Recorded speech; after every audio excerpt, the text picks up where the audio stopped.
Italia, Italia, Italia. Ma che cazzo. Italy are in chaos. Spalletti out. Gennaro Gattuso in.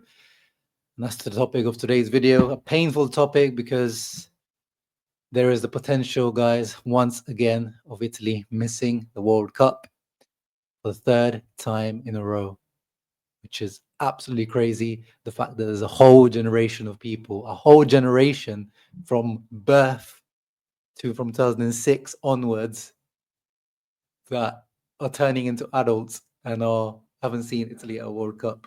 That could be a reality, and that is the fear that us Azzurri fans are living in right now. So let's revisit this Spalletti era, and then now look forward to I don't know if I look forward to, but look towards the Gennaro Gattuso era. So before we get into it, make sure you leave a thumbs up and subscribe to the channel. I usually do Inter content, but I also do Serie A and Italy content. Spalletti, man, when this guy was appointed in 2023, actually, let me bring up his little timeline of his work. I was happy. That's the thing when you have a YouTube channel. There's proof of me being happy. I made a short. This guy won the Scudetto with Napoli.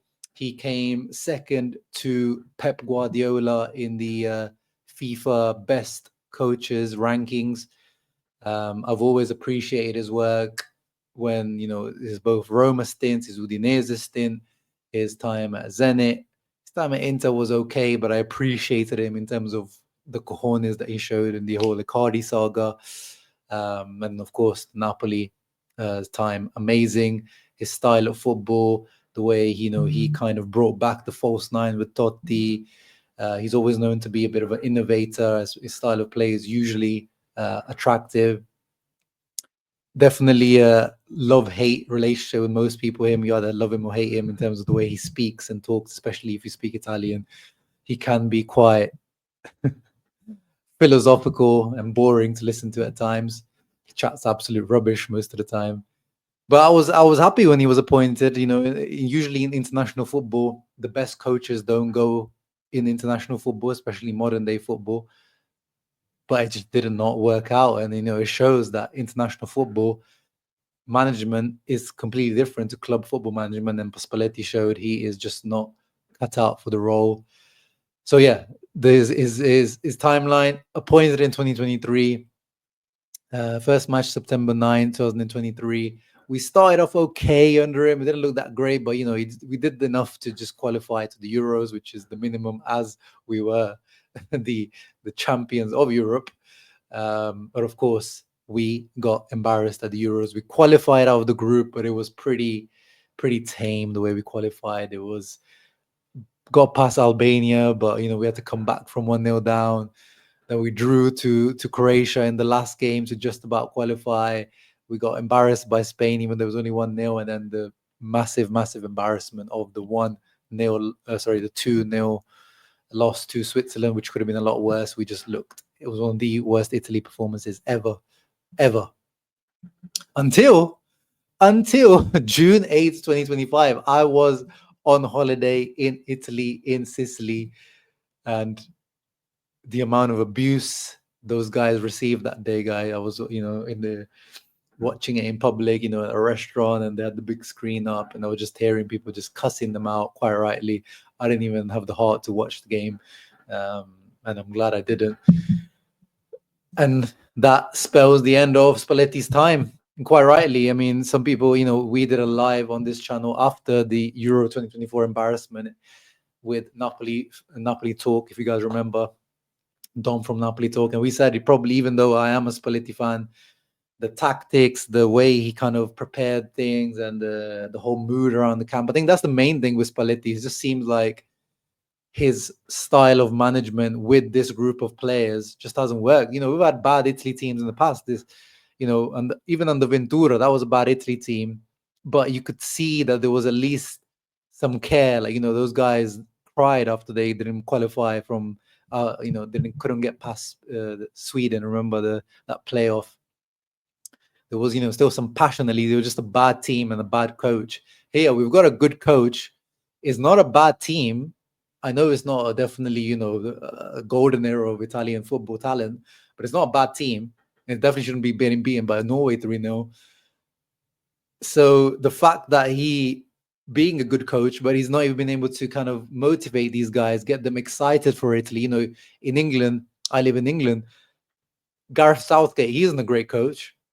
The England team is a very good team, but Southgate, even though his style of football might not have been great, you can ask a lot of people that follow England over the last decade or so, they've like started to enjoy watching England again. Maybe not so much, in recent times you got sacked, but it was like, he brought back this excitement.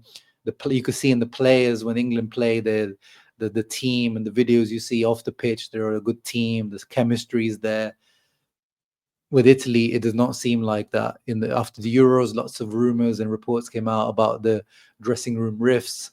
The main issue was, Spalletti wants to play his, 4-3-3, 4-2-3-1, but it didn't quite fit the squad. The squad wanted to play three at the back because most of the squad played three at the back in Italy.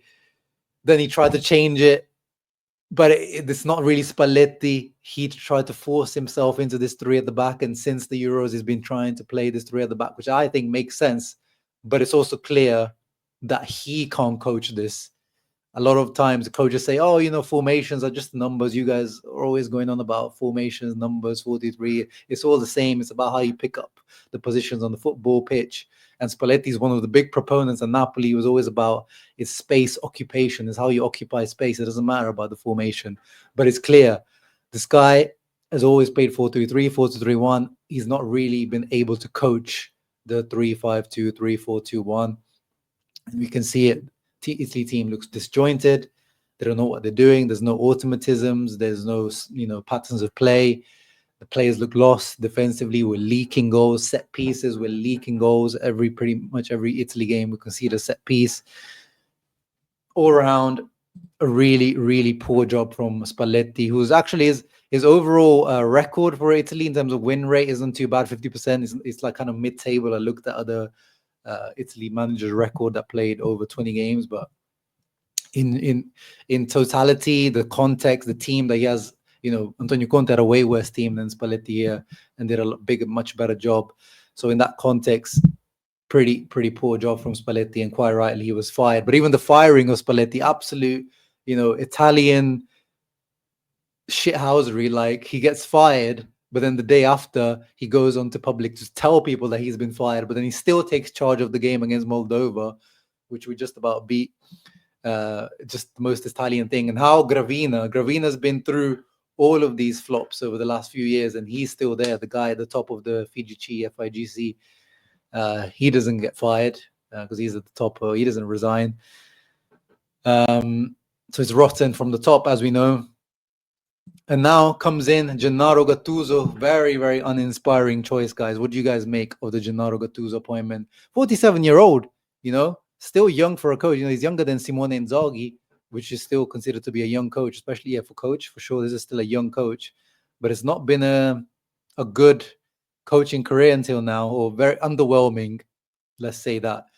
His average term that he stays at a team is even less than a year, which again says everything. His preferred formation is 4-2-3-1, but he can toy with the 3-5-2 and different formations. His last job was in Croatia, so not even a top 5, not even a top 10 league in Europe. And from what I hear from Croatia, Hajduk Split fans, it wasn't a great tenure, and he was the reason why Ivan Perisic left as well. A rift with Ivan Perisic. So, already we know Gattuso, Gennaro Gattuso, hard nose, no nonsense, very old school style of person.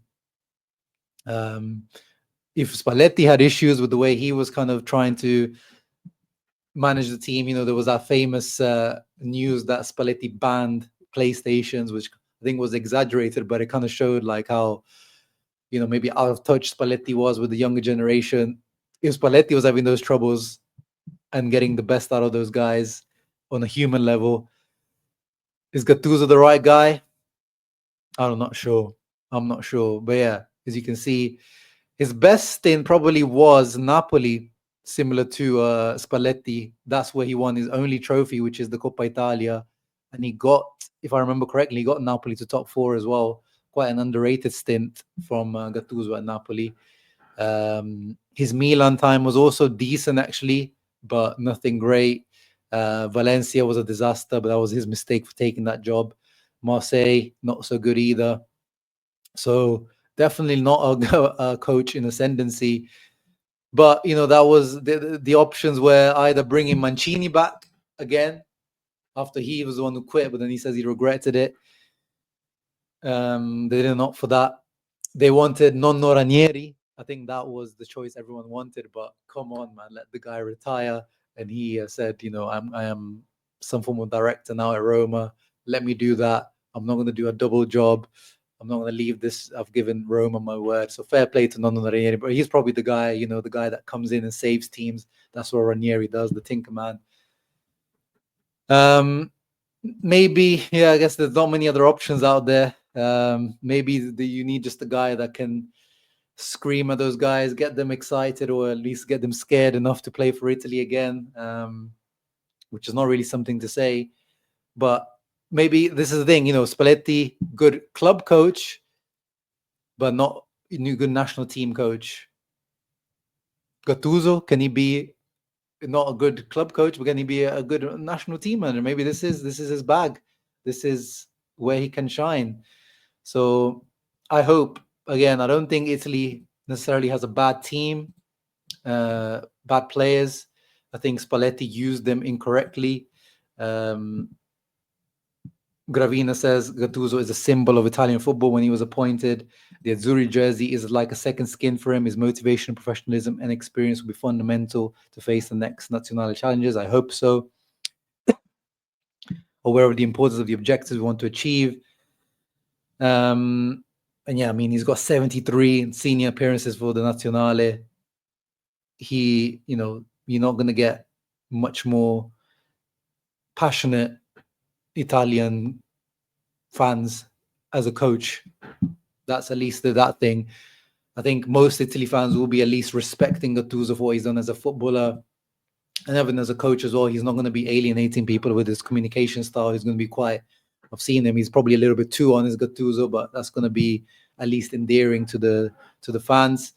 And next up for Gattuso are going to be Estonia on September 5th and Israel on September 8th. So he must win games, and just all he needs to do is qualify us to the World Cup. That's all we can ask him for, which is probably going to be through the playoff because of the situation. Bonucci is joining Gattuso as part of the staff. Again, similar to how Inter recently appointed former players. I don't know if that's a good thing or not. But at least that's a recent player, someone who can at least connect with the current crop of players and has played with some of the current crop of players. Of course, he was part of the Euro 2021 winners, or Euro 2020 winners in 2021.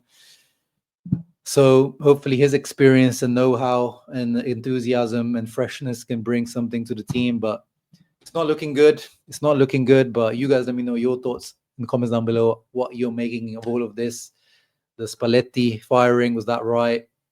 Gattuso, could they not have really convinced Ancelotti? I think this role was made for Ancelotti. It was a shame that Ancelotti has never got to coach the Italian national team, is now coaching the Brazil national team.